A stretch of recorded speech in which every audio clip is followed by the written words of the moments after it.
I never thought my life would turn into a twisted nightmare over something as simple as a cup of coffee.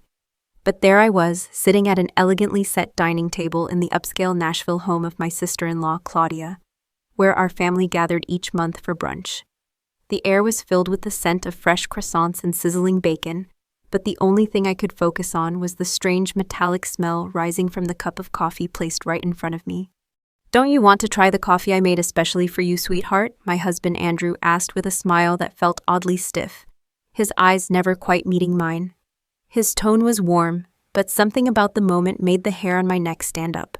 I forced a small laugh, trying to mask the wave of unease rolling through me. My name is Evelyn, and I had never imagined that, at 31 years old, I'd be sitting in my sister-in-law's sunlit dining room, questioning whether my own husband was trying to poison me. The smell coming from the coffee wasn't like any coffee I'd had before. It was almost metallic, heavy, and unsettling. Memories of past accidents at Claudia's house flooded my mind. A cup of tea that sent me to urgent care last month. A breakfast that left me vomiting for hours 2 months ago.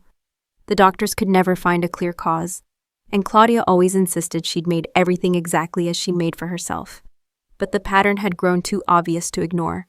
I looked up to find Claudia watching me intently, her perfectly manicured fingers absently stirring her own untouched coffee. "Andrew's become quite the barista lately," she commented, her lips curling into a small, knowing smile. "He's been experimenting with different brewing methods just for you." The way she emphasized "just for you" made my blood run cold.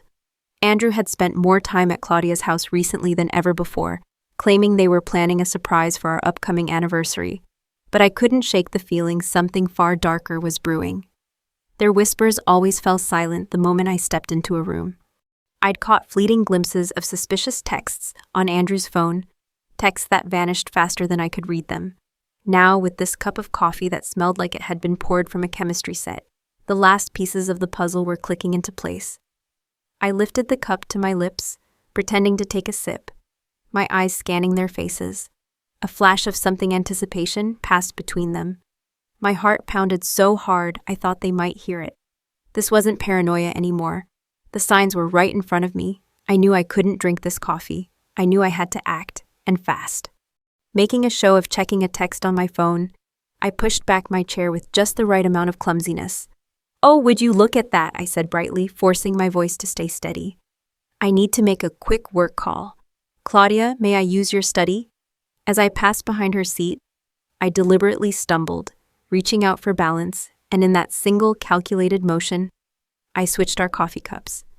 "I'm so sorry," I gasped, righting myself as both Andrew and Claudia rushed to help. She waved off my apology with a tight smile, but her eyes were sharp as knives. My heart was thundering as I slipped into the study. Now all I could do was wait and pray I wasn't too late to uncover the truth. I never thought my life would turn into a twisted nightmare over something as simple as a cup of coffee. But there I was, sitting at an elegantly set dining table in the upscale Nashville home of my sister-in-law, Claudia, where our family gathered each month for brunch. The air was filled with the scent of fresh croissants and sizzling bacon, but the only thing I could focus on was the strange metallic smell rising from the cup of coffee placed right in front of me. "Don't you want to try the coffee I made especially for you, sweetheart?" my husband Andrew asked with a smile that felt oddly stiff, his eyes never quite meeting mine. His tone was warm, but something about the moment made the hair on my neck stand up. I forced a small laugh, trying to mask the wave of unease rolling through me. My name is Evelyn, and I had never imagined that, at 31 years old, I'd be sitting in my sister-in-law's sunlit dining room, questioning whether my own husband was trying to poison me. The smell coming from the coffee wasn't like any coffee I'd had before. It was almost metallic, heavy, and unsettling. Memories of past accidents at Claudia's house flooded my mind. A cup of tea that sent me to urgent care last month. A breakfast that left me vomiting for hours 2 months ago. The doctors could never find a clear cause, and Claudia always insisted she'd made everything exactly as she made for herself. But the pattern had grown too obvious to ignore. I looked up to find Claudia watching me intently, her perfectly manicured fingers absently stirring her own untouched coffee. "Andrew's become quite the barista lately," she commented, her lips curling into a small, knowing smile. "He's been experimenting with different brewing methods just for you." The way she emphasized "just for you" made my blood run cold. Andrew had spent more time at Claudia's house recently than ever before, claiming they were planning a surprise for our upcoming anniversary. But I couldn't shake the feeling something far darker was brewing. Their whispers always fell silent the moment I stepped into a room. I'd caught fleeting glimpses of suspicious texts on Andrew's phone, texts that vanished faster than I could read them. Now, with this cup of coffee that smelled like it had been poured from a chemistry set, the last pieces of the puzzle were clicking into place. I lifted the cup to my lips, pretending to take a sip, my eyes scanning their faces. A flash of something anticipation passed between them. My heart pounded so hard I thought they might hear it. This wasn't paranoia anymore. The signs were right in front of me. I knew I couldn't drink this coffee. I knew I had to act, and fast. Making a show of checking a text on my phone, I pushed back my chair with just the right amount of clumsiness. "Oh, would you look at that?" I said brightly, forcing my voice to stay steady. "I need to make a quick work call. Claudia, may I use your study?" As I passed behind her seat, I deliberately stumbled, reaching out for balance, and in that single calculated motion, I switched our coffee cups. "I'm so sorry," I gasped, righting myself as both Andrew and Claudia rushed to help. She waved off my apology with a tight smile, but her eyes were sharp as knives. My heart was thundering as I slipped into the study. Now all I could do was wait and pray I wasn't too late to uncover the truth. The sound of approaching sirens pierced the thick silence in the dining room, but neither Andrew nor I moved. Claudia was now lying on the floor, her body racked with violent tremors. Her eyes darted between me and Andrew, the terror in her gaze no longer masked by her usual cold composure. I crouched down just far enough to keep recording every word, my phone a silent witness to the horror they had unleashed. Between gasping breaths, Claudia's voice broke through the chaos. "You promised, Andrew. You said it would only make her sick. Just sick enough to miss the presentation next week." Her words came out slurred, but each syllable landed like a dagger. My pulse thundered in my ears. The presentation, the one I'd been working on for months, the same one that would secure a major contract for my firm and account Claudia's company had been fighting for too. Andrew looked like a ghost, his eyes wide and glassy. He clutched Claudia's hand as if trying to will her back to stability.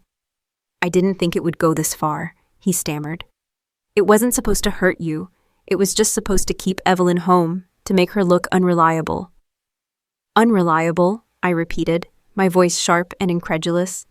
The rage I had kept buried for months ignited, fueling every word. "You were willing to poison me, to risk killing me, just to sabotage a business deal?"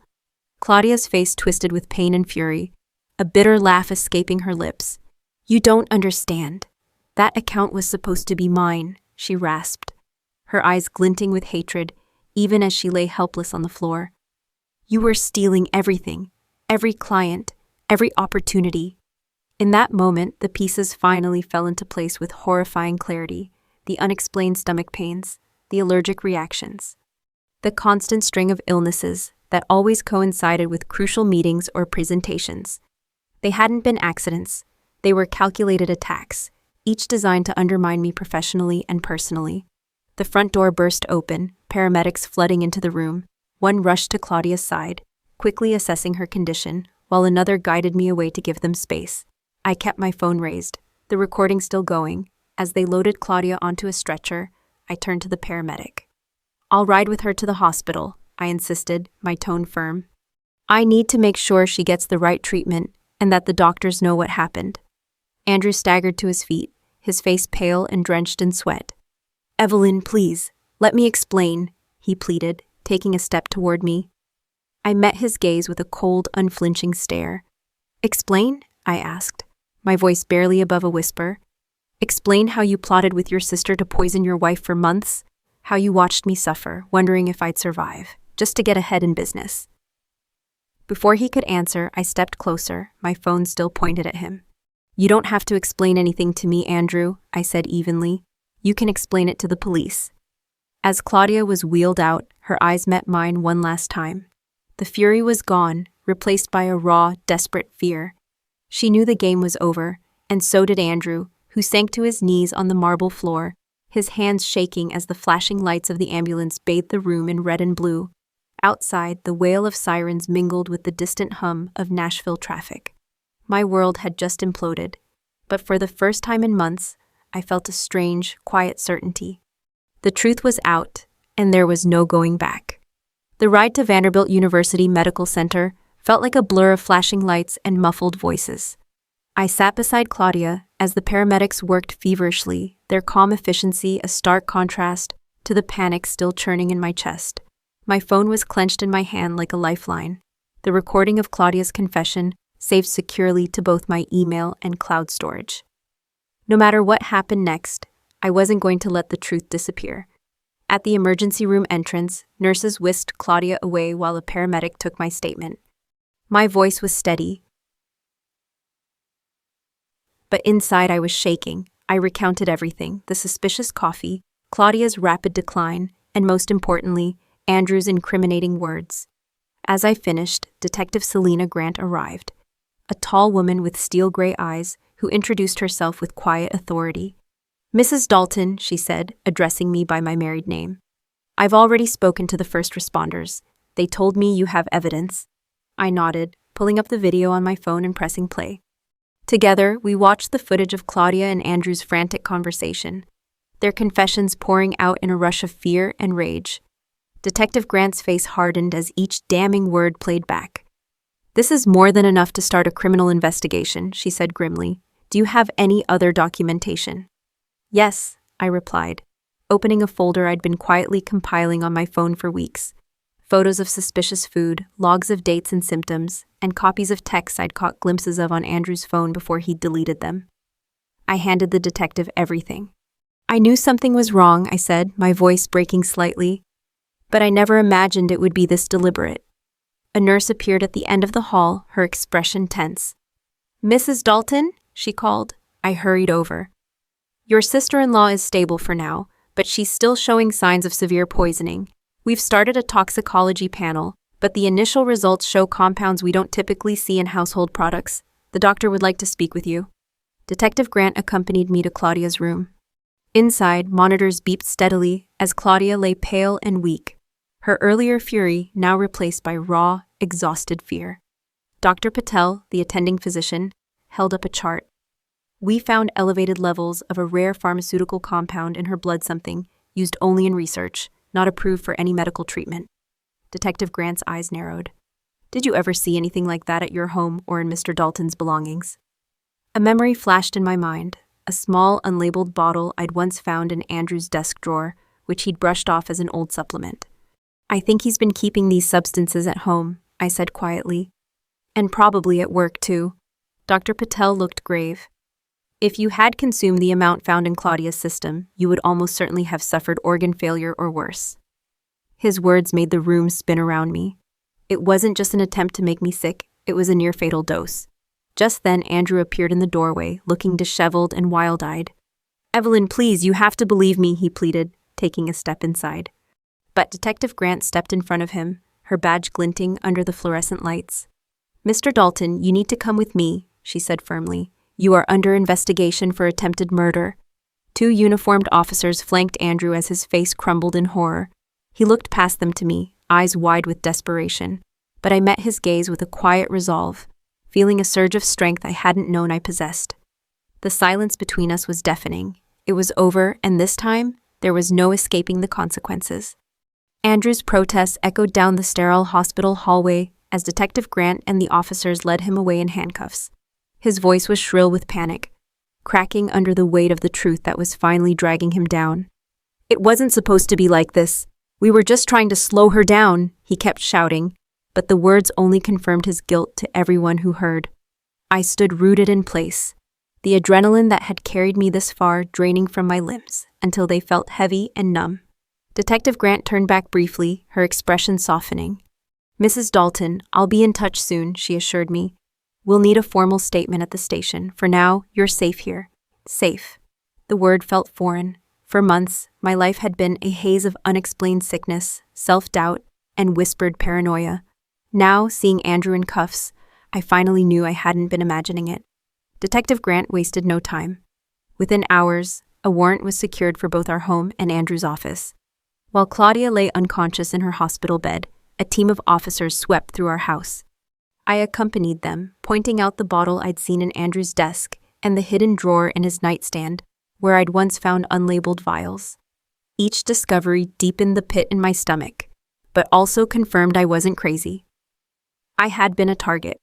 Meanwhile, another team searched Andrew's office at the firm he co-owned with Claudia. Detective Grant updated me by phone. They found a locked cabinet containing several small, clinical-looking bottles labeled only with chemical codes. Even more chilling, there were detailed handwritten notes tracking my symptoms after every brunch or dinner. Each entry read like a scientific experiment. August 14, mild nausea, fatigue. September 2, vomiting, dizziness. September 27, increased dosage. Every time I got sick, they'd watched, documented, and adjusted their plan. The realization hit me like a punch to the chest. I met Detective Grant at the precinct later that evening. She spread the confiscated evidence across a table in the interview room. "These notes, combined with your recordings, give us a clear pattern of intent," she explained, her tone low but resolute. "This wasn't some spur-of-the-moment crime. This was premeditated, methodical poisoning."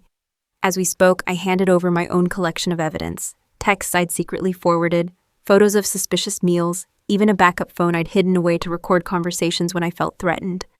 Detective Grant's eyes widened as she flipped through the files. "You did everything right," she said quietly. "You protected yourself, and you gathered proof. Many victims never get that chance." Just then, her radio crackled. "Detective Grant, we've got the suspect secured in interview room B." She stood, gesturing for me to follow if I wanted. Through the one-way mirror, I watched Andrew sitting at a metal table, his head in his hands. His face was pale, eyes red, the confident mask he'd worn for so long now shattered. "He's been informed of his rights," the detective said, "and he knows the evidence against him is overwhelming." Across the hall, another detective emerged from a phone call. "Ma'am, we've confirmed Claudia's blood tests match substances found in those vials," he reported. "She's also conscious and has admitted on record to helping plan the poisonings." My knees nearly gave out at the news. Claudia's confession meant there was no escaping accountability for either of them. As I stepped out of the station into the cool Nashville night, the weight on my chest finally lifted just a little. For the first time in months, I could breathe deeply. But I also knew this was only the beginning. The road ahead would be long, filled with legal battles and healing. Yet I wasn't afraid anymore, because now the truth was on my side, and they could no longer hurt me. The days following Andrew's arrest passed in a blur of hospital visits and meetings with detectives. I spent long hours at Claudia's bedside, torn between a bitter sense of justice and the dull ache of betrayal. Each beep of the heart monitor reminded me how close I had come to dying, and how far they had been willing to go. Meanwhile, toxicology reports from Vanderbilt Medical Center came back faster than expected. Detective Grant called me into the precinct to review them in person. We sat across from each other in the same interview room, a thick folder between us. "Evelyn, I want you to see this yourself," she said gently, sliding the documents my way. I opened the folder to find charts and lab results detailing the toxins found in Claudia's blood compounds, with names I could barely pronounce. But one line stood out in bold. "Dosage levels significantly exceed safe thresholds. Ingestion could cause organ failure or death." Dr. Patel had highlighted sections comparing these toxins to blood samples taken during my previous hospitalizations.